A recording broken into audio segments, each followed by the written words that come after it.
नमस्कार मंडळी, कसे आहात सगळे? आज खूप दिवसांनी मी एका अशा ठिकाणी आले आहे जिथं माझं मन शांत होतं. हो, आज मी आले आहे आपल्या शेतात. शहरातल्या त्या धावपळीतून आणि कामातून वेळ काढून पुन्हा एकदा आपल्या गावाकडे परत जाण्याचा आनंद काही वेगळाच असतो. इथली हवा, हा मातीचा सुगंध मनाला किती ताजेतवाने करतो.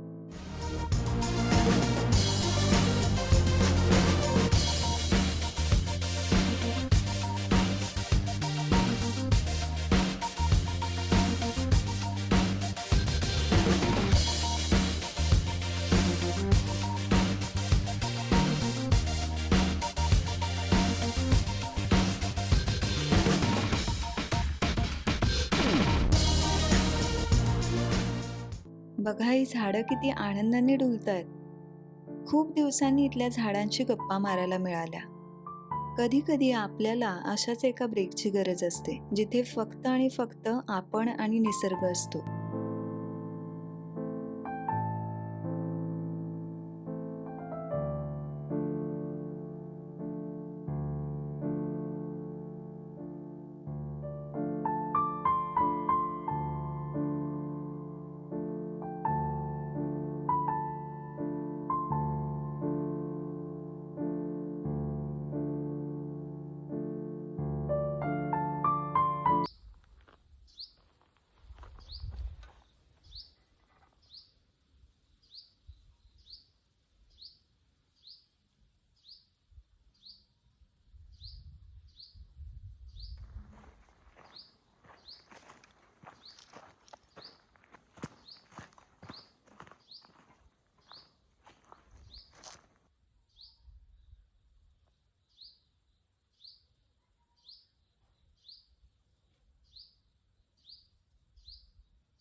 बहरलेली वांगी किती छान दिसतात.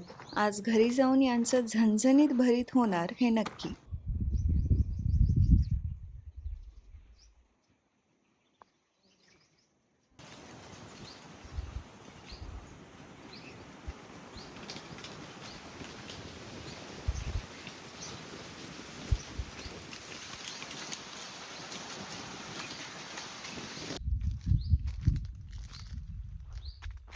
निसर्गाकडे देण्यासारखं खूप काही असतं.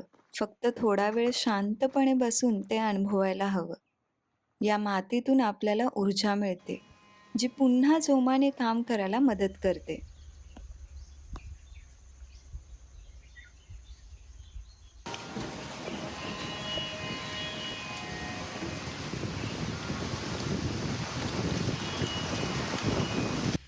कधी-कधी खूप दूर गेल्यावरच जवळच्या गोष्टींची किंमत कळते. शहराच्या चकचकीत जगात या मातीची ओढ मात्र कायम उरते. सिमेंटच्या जंगलात कुठेतरी स्वतःलाच हरवून बसले होते. या मातीच्या गंधाने आज पुनर्जन्म मिळाला. इथे ना धावपळ ना कोणती स्पर्धा, इथे फक्त शांतता आणि समाधान आहे. कष्टातून उगवलेलं हे सोन्याचं धन खऱ्या अर्थाने मातीचंच वरदान आहे. पाय मातीला लागताच एक नवी उर्मी दाटते. निसर्गाच्या या शाळेत जगण्याची नवी दिशा भेटते. इथे झाडांशी बोलताना शब्द पुरे पडतात, पण मौनातल्या या गप्पा थेट मनाला भिडतात.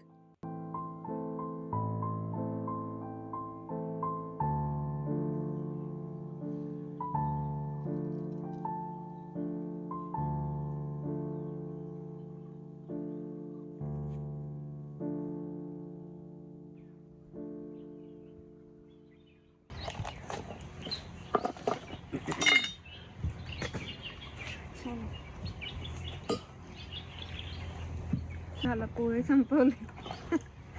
आज संपले सगळं. काय काम नाही काय नाही पोहे पोहे त्याच्यात भूक लागते.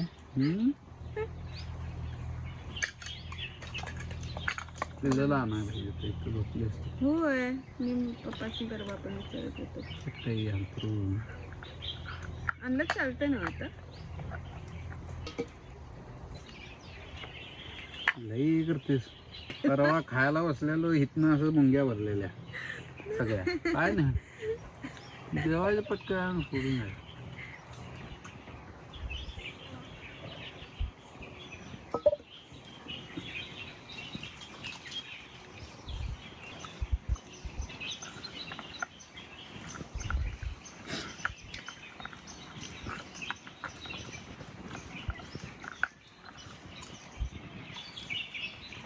थोडं मारलं का मग त्याला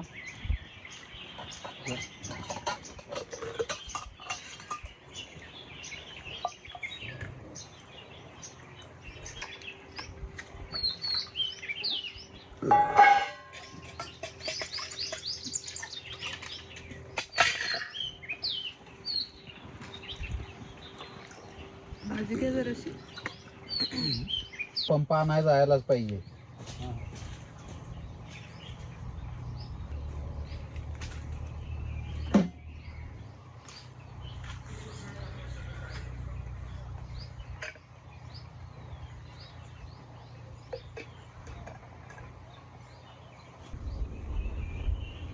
कोणते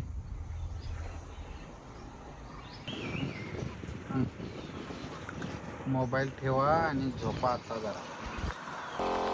किडलेली बघाय नव्हती का शिल्लकची.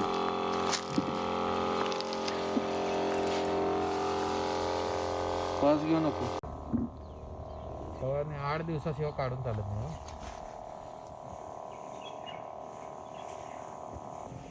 वरती वर म्हणजे येते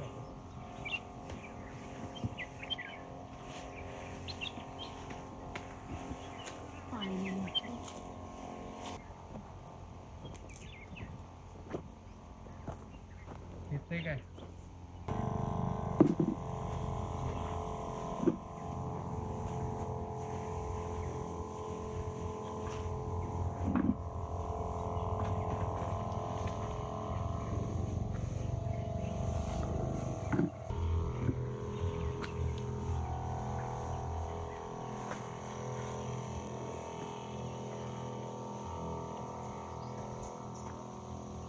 किती मस्त आणि ताजेतवानी वांगी लागली आहेत.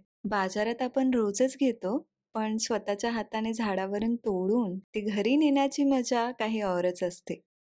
तुमच्या शेतात, परसात किंवा बाल्कनीमध्ये तुम्ही कोणती कोणती झाडं लावली आहेत ते मला लिहून नक्की कळवा. आणि लावली नसतील तर नक्की लावा आणि माझ्या इंस्टाग्राम हँडलवरती फोटोज शेअर करा.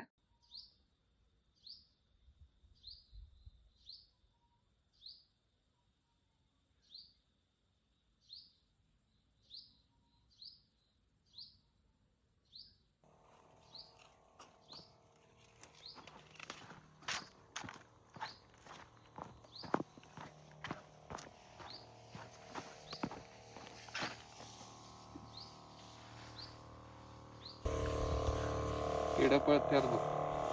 दिसलं काय.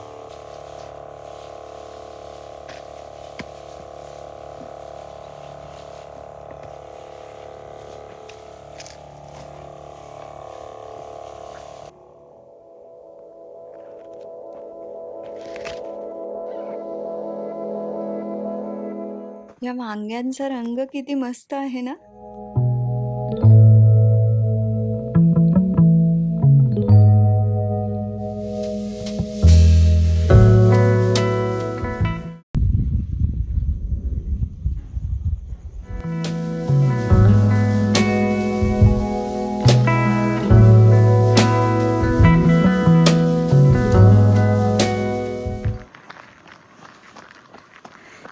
निसर्गात प्रत्येक गोष्ट वेळेवर घडते.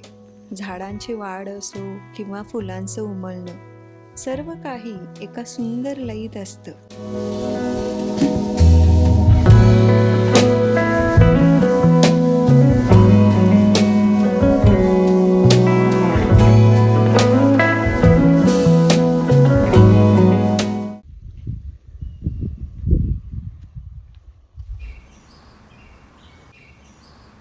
मंदिरातील मूर्तीला माणसाने आकार दिलेला असतो, पण या निसर्गातल्या देवांना स्वतः निसर्गानेच घडवलं आहे. ऊन, वारा आणि पावसाचे घाव सोसूनही ते अढळ उभे आहेत. हेच त्यांच्या शक्तीचं खरं प्रतीक. या उघड्या माळावरच्या देवाची पूजा करणं ही एक वेगळीच अनुभूती आहे. हे केवळ डोंगरदऱ्यातले दगड नाहीत, तर पिढ्यानपिढ्यांचा विश्वास आहे. जेव्हा आपण एखाद्या शिळेला देव मानून डोकं टेकवतो, तेव्हा तो दगड राहत नाही, तर आपल्या श्रद्धेचं जिवंत रूप होतो. म्हणतात ना, भाव तिथे देव.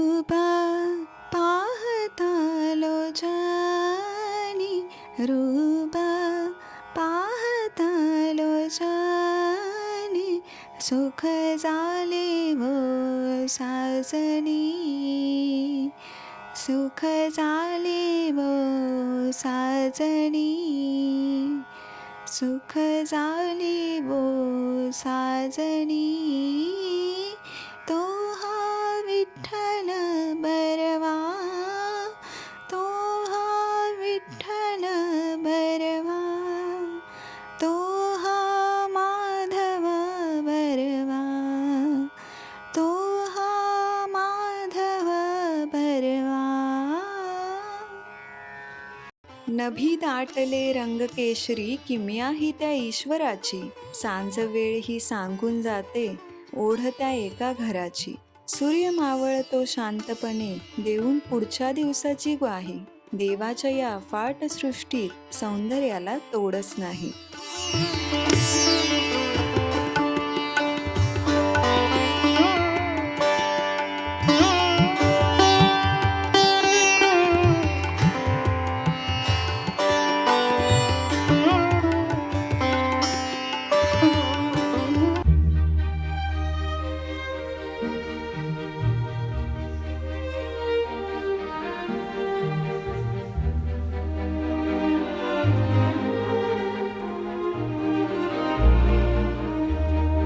पण आहे कात्रीने कीड होताय सांगितलं.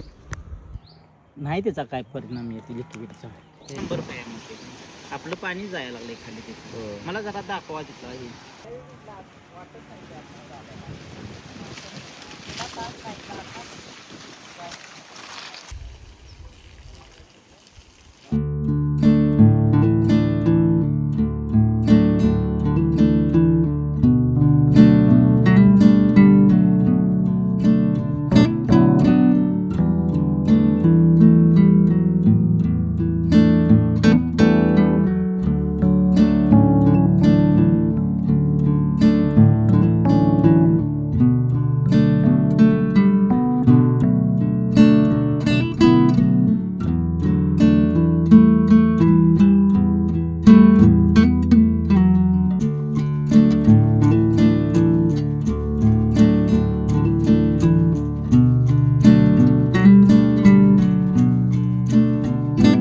इथे पक्ष्यांचा किलबिलाट आणि वाऱ्याची झुळूक हेच खरं संगीत. मोबाईलच्या नोटिफिकेशन पेक्षा पानांची सळसळ जेव्हा कानावर पडते तेव्हा मनातील विचारांचा कोलाहल शांत होतो. निसर्गाच्या या मौनात आपल्याला स्वतःची खरी ओळख पडते.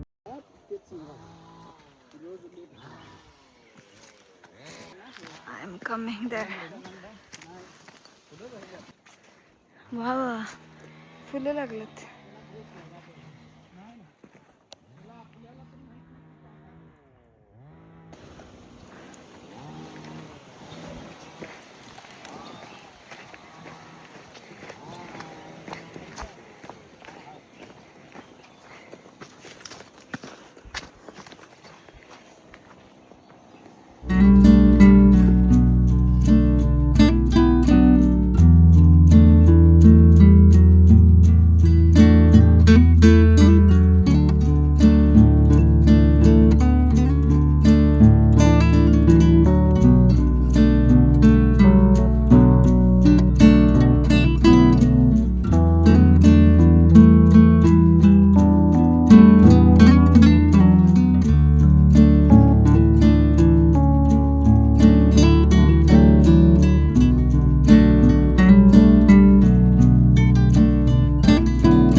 दिवसभराचा थकवा जातो जेव्हा ही सांज डोळ्यात भरते. असं वाटतं क्षणभर देव आपल्याशी निसर्गाच्या रूपात बोलतोय. आजचा दिवस सुंदर होता कारण तो त्याच्या सावलीत होता आणि त्याच्या सोबतीने आयुष्याचा प्रत्येक क्षण आनंदाचा होता.